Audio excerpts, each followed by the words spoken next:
Em nome de Deus, o clemente, o misericordioso. Luz, paz e conhecimento para todo o Brasil. Conheça o Islã. Assalamu alaikum wa rahmatullahi wa barakatuh. Que a paz e a bênção de Deus estejam convosco. Olá, irmãos! Está no ar mais um programa Conheça o Islã, Deus Sabe Mais. Um programa cheio de entrevistas, documentários, filmes, desenhos, tudo isso para levar para você a verdadeira face do Islã. Qualquer dúvida, sugestão ou pergunta, envie um e-mail para famacine@hotmail.com. Obrigada, assalamu alaikum wa rahmatullahi wa barakatuh. Que a paz e a bênção de Deus estejam convosco. Deus sabe mais. Allahu A'lam. A Sura da Vaca. Bismillahirrahmanirrahim. Em nome de Alá, o Misericordioso, o Misericordiador. يا أيها الناس اعبدوا ربكم الذي خلقكم والذين من قبلكم لعلكم تتقون. Ó humanos, adorai vosso Senhor que vos criou e aos que foram antes de vós, na esperança de serdes piedosos. الذي جعل لكم الأرض فراشا والسماء بناء وأنزل من السماء ماء فأخرج به من الثمرات رزقا لكم فلا تجعلوا لله أندادا وأنتم تعلمون. É Ele quem vos fez da terra leito e do céu teto edificado, e fez descer do céu água com que fez sair dos frutos sustento para vós. Então não façais semelhantes a Alá enquanto sabeis. وَإِن كُنتُمْ فِي رَيْبٍ مِّمَّا نَزَّلْنَا عَلَى عَبْدِنَا فَأْتُوا بِسُورَةٍ مِّن مِّثْلِهِ وَادْعُوا شُهَدَاءَكُم مِّن دُونِ اللَّهِ إِن كُنتُمْ صَادِقِينَ. E se estáis em dúvida acerca do que fizemos descer sobre nosso servo, fazei vir uma sura igual a dele, e convocai vossas testemunhas em vez de Alá, se sois verídicos. فَإِن لَّمْ تَفْعَلُوا وَلَن تَفْعَلُوا فَاتَّقُوا النَّارَ الَّتِي وَقُودُهَا النَّاسُ وَالْحِجَارَةُ أُعِدَّتْ لِلْكَافِرِينَ. E se não o fizerdes, e não o fareis, guardai-vos do fogo, cujo combustível são os homens e as pedras, o qual é preparado para os renegadores da fé. Conheça o Islã.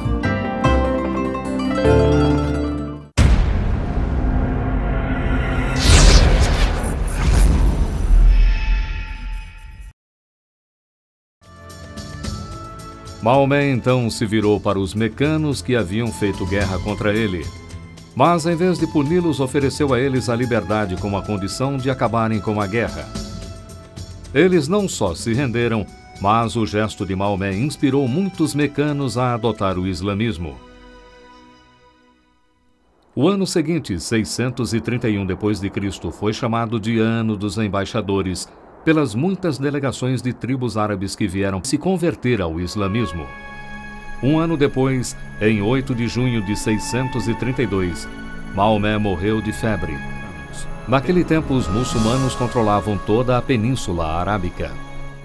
Em 15 anos ou mais, os muçulmanos conquistaram o império, uma superpotência da época.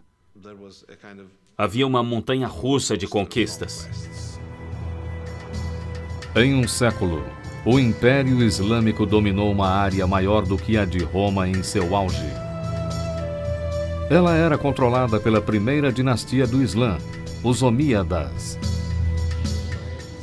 Os Omíadas eram uma família de nobres mecanos anteriores ao Islã, que se tornaram muçulmanos e governantes, ou califas, ou halifas em árabe.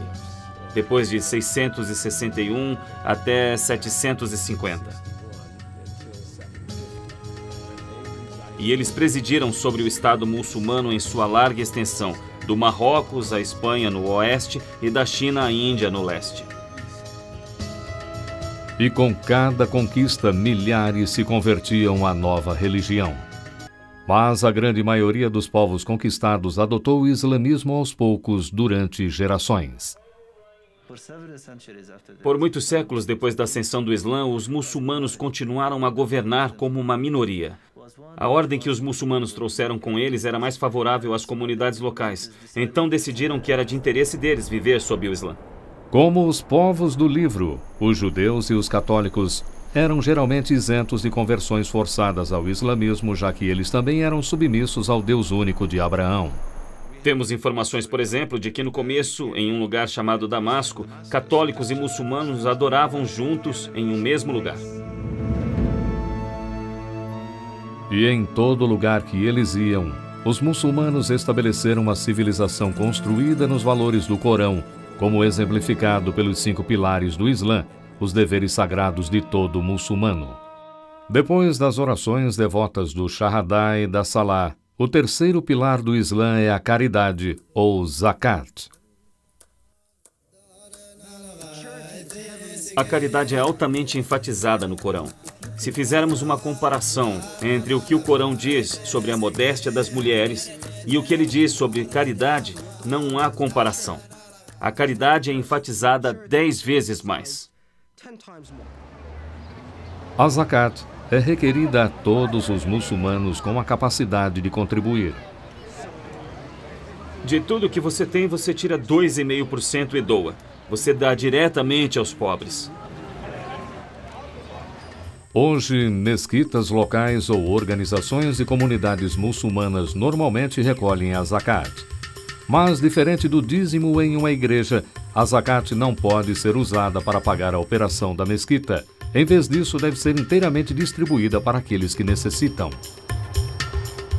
O quarto pilar do Islã é o jejum do mês sagrado do Ramadã. Ramadã é um mês do calendário islâmico em que o Corão foi revelado a Maomé, então é um mês sagrado para os muçulmanos. O jejum é desde o amanhecer, cerca de 1h30 a 2 horas antes do sol nascer até o pôr do sol. Não se bebe, não se come, não se tem nenhuma atividade sexual. As exceções são feitas para os doentes e feridos, crianças, idosos e grávidas. Essa celebração de purificação tem como objetivo promover uma reflexão interior sobre as coisas boas da vida e as necessidades daqueles menos afortunados. É um mês no ano em que você tem que aumentar, intensificar seus esforços para construir essa relação com Deus. Para mim, a ideia de jejum é a mesma nas duas tradições. Se você quiser desenvolver e cultivar nas pessoas um sentimento de compaixão pelos pobres, não pode fazê-lo pregando. Você tem que sentir no seu estômago, tem que haver fome. Em 750 d.C., a primeira casa do Islã ruiu. Mas a erosão do antigo império daria início a uma nova era de ouro do islamismo.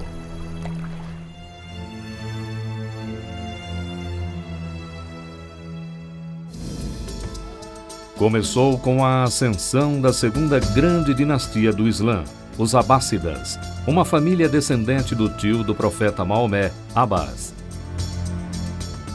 No centro do seu império, os Abássidas construíram uma cidade que se tornou lendária por sua beleza, Bagdá. Bagdá foi construída como uma cidade cosmopolita e também como um centro cultural que serviria como capital do império, e era um vasto império, da Ásia Central até o Atlântico.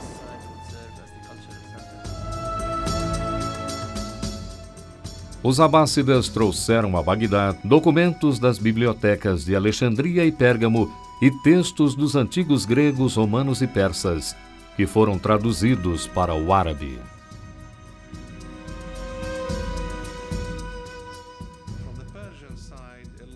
Do lado persa, muita literatura inteligente, muita literatura política, a conduta dos reis e por aí vai.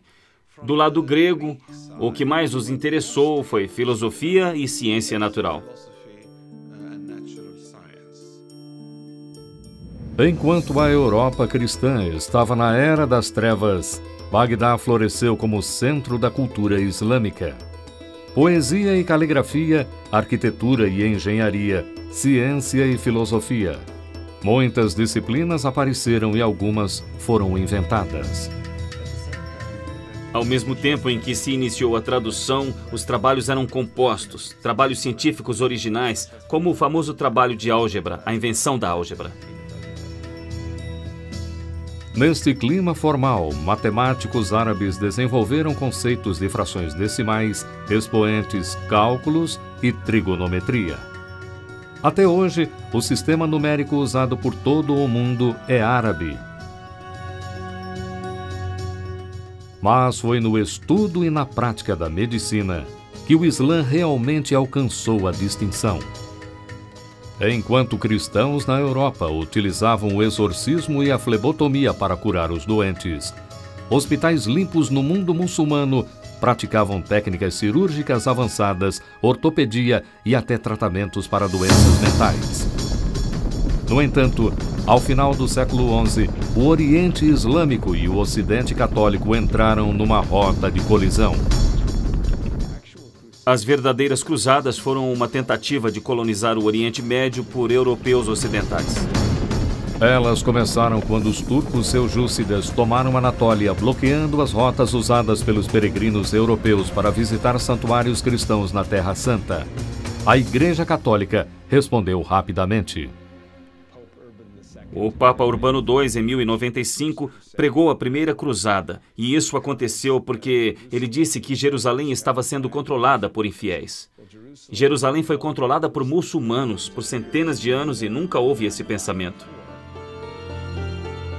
Jerusalém é a terceira cidade sagrada do islamismo depois de Meca e Medina.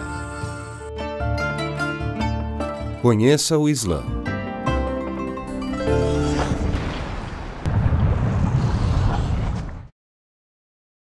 Lembre-se que Alá é o único que conhece a data do dia em que acontecerá o julgamento.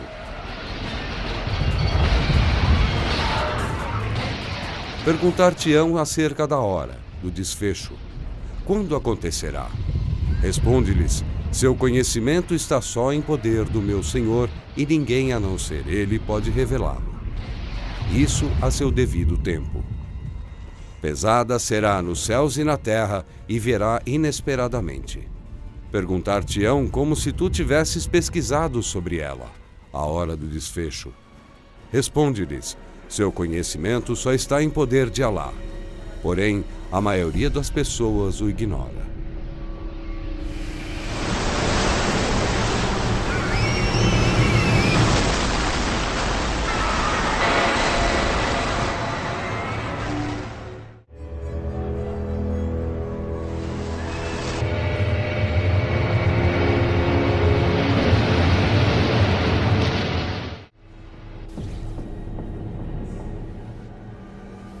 A Alá pertence o mistério dos céus e da terra, e o advento da hora não durará mais do que um pestanejar de olhos, ou fração menor ainda. Sabei que Alá é onipotente.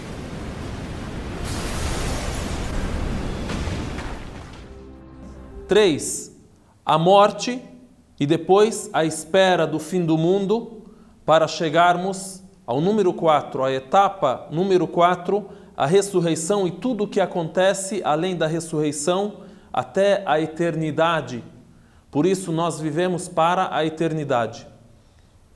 E aqui devemos lembrar do sentido da morte. O que é a morte? O significado da morte. A morte é a transferência de uma etapa de nossa vida para outra etapa. É uma simples transferência e jamais cremos que é o fim de tudo. Por isso, a importância de nós sabermos sobre a vida como um todo, não só essa vida mundana que é anterior à nossa morte. Então, a morte, falar sobre a morte, não é falar sobre tristeza, é falar sobre a verdadeira vida e falar sobre a vida eterna. Por isso, iremos ter muitos assuntos para tratar sobre viagem além da morte. O dia em que ninguém escapará.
A ele retornareis todos.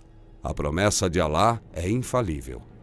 Ele origina a criação e logo a faz reproduzir, para recompensar equitativamente os crentes que praticam o bem. Os incrédulos, porém, terão por bebida água fervente e um doloroso castigo por sua incredulidade.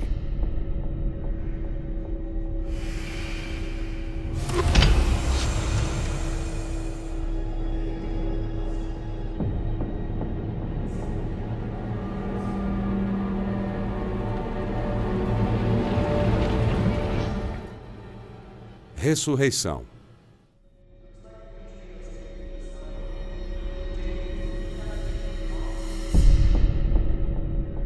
Porém o homem diz: que, porventura, depois de morto serei ressuscitado? Porque o homem não se lembra que o criamos quando nada era.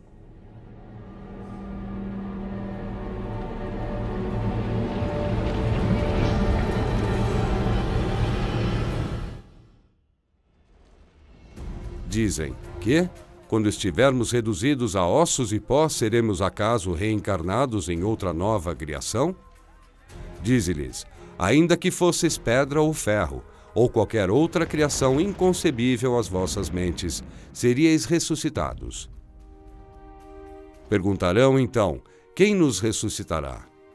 Respondeu-lhes: quem vos criou da primeira vez. Então, sacudindo a cabeça, dirão: quando ocorrerá isso? Responde-lhes: talvez seja logo.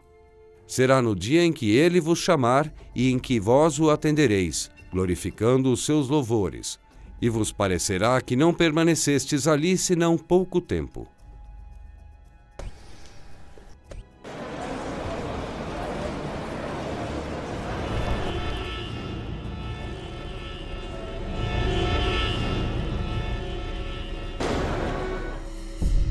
Ó humanos, se estáis em dúvida sobre a ressurreição, reparai em que vos criamos do pó, depois do esperma, e logo vos convertemos em algo que se agarra e finalmente em feto, com forma ou amorfo, para demonstrar-vos a nossa onipotência. E conservamos no útero o que queremos até um período determinado, de onde vos retiramos, crianças, para que alcanceis a puberdade.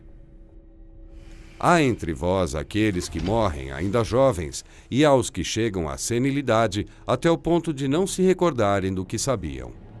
E observai que a terra é árida, não obstante, quando nós fazemos descer a água sobre ela, move-se e se impregna de fertilidade, fazendo brotar todas as classes de pares de viçosos frutos. Isto porque Deus é verdadeiro e vivifica os mortos, e porque Ele é onipotente. E a hora chegará indubitavelmente, e Deus ressuscitará aqueles que estiverem nos sepulcros.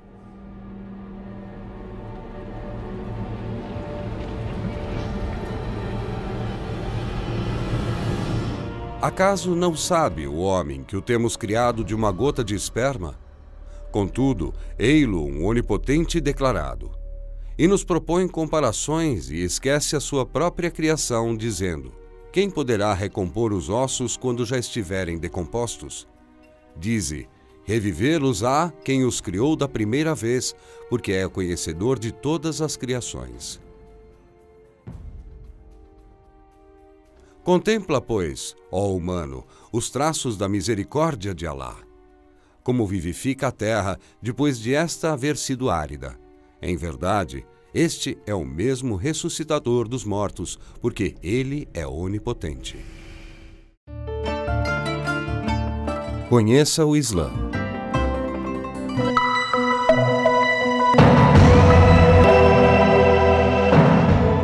Assalamu alaikum, que a paz de Deus esteja convosco. E agora vamos responder as perguntas enviadas pelos nossos telespectadores, sob supervisão dos teólogos islâmicos do Brasil.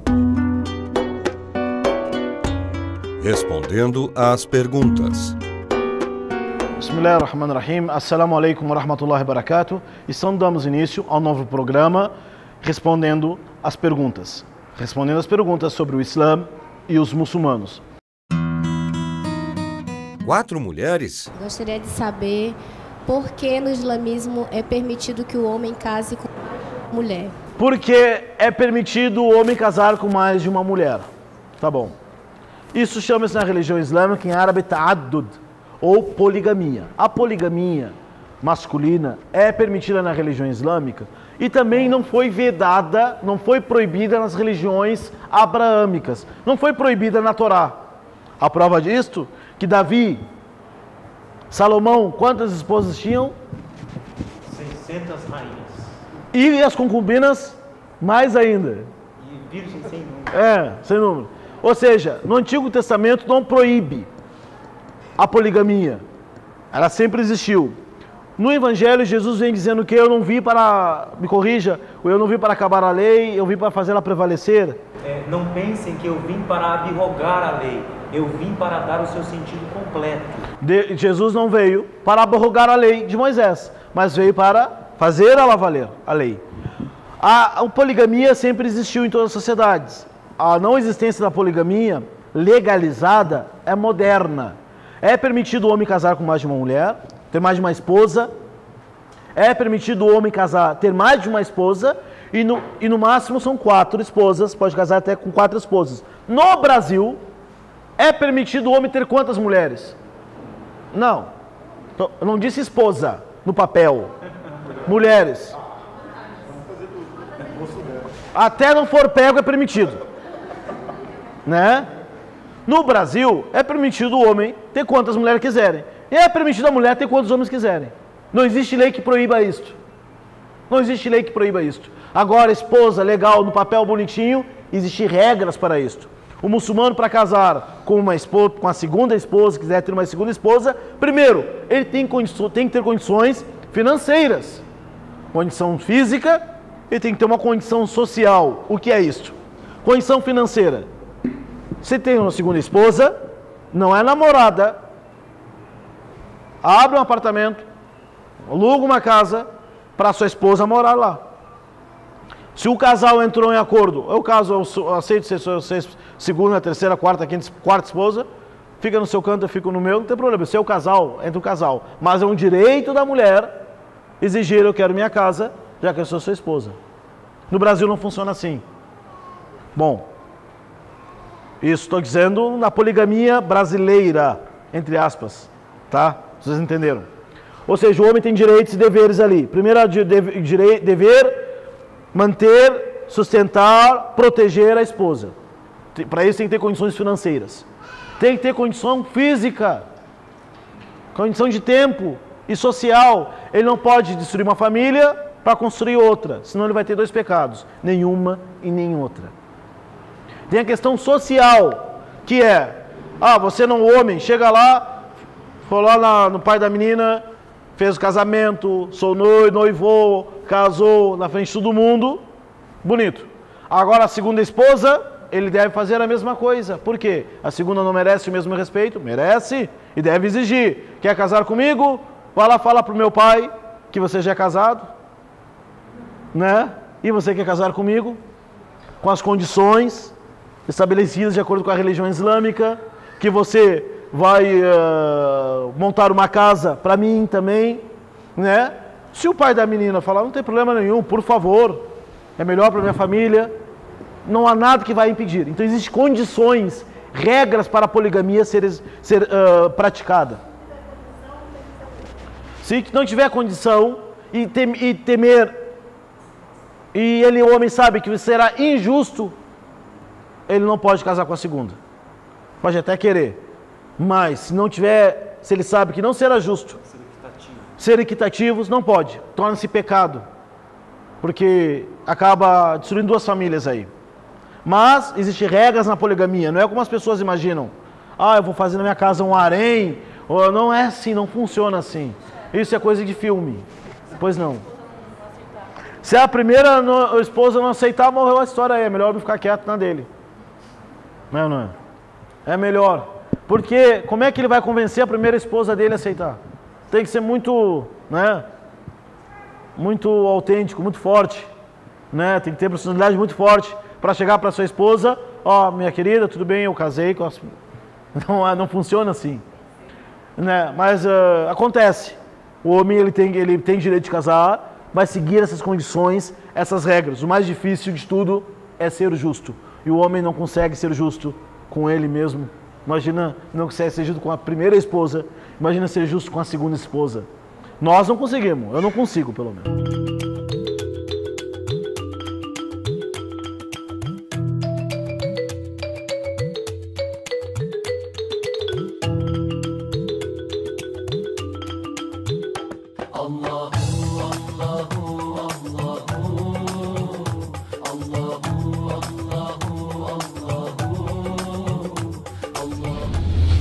Deus é maior. Allahu Akbar. Chegamos ao final de mais um programa Conheça o Islã. Conheça uma mesquita, conheça o Alcorão e saiba que o Islã é mais que uma religião, é um sistema de vida. Porque o islamismo não é terrorismo.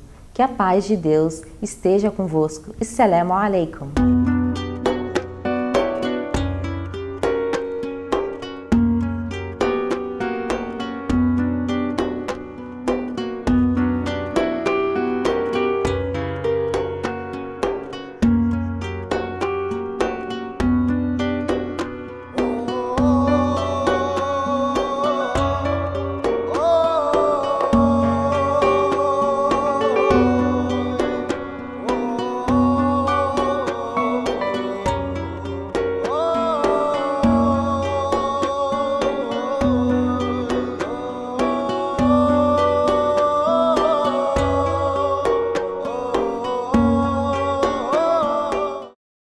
Deus sabe mais. Allahu A'lam.